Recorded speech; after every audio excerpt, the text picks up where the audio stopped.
And really, when it comes down to it, though, there's three things that happen or don't happen in an interview. And that usually results in you getting or not getting the job. One is, were you technically correct?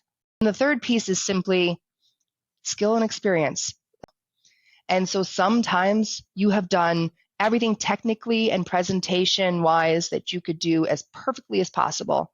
And someone else just has experience that is a little more aligned or a little bit bigger or, more complex, and they're selected versus you. And I think at the end of the day, if I'm beat out by somebody because I did what I could control, and if they chose somebody who had an experience that I simply didn't have,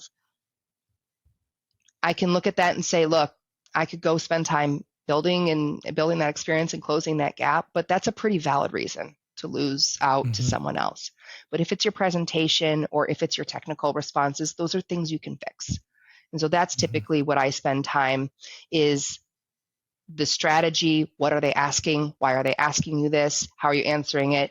Have you noticed you say these things? Let's think about this. Let's go back. Let's practice. I'm going to give you some homework. Come back in a week. We're going to do this again.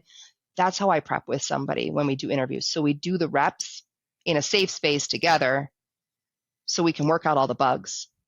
By the time you get into the interview, you're very aware of what your gotchas are, and you've been practicing to build some habits and some behaviors that hopefully counterbalance those.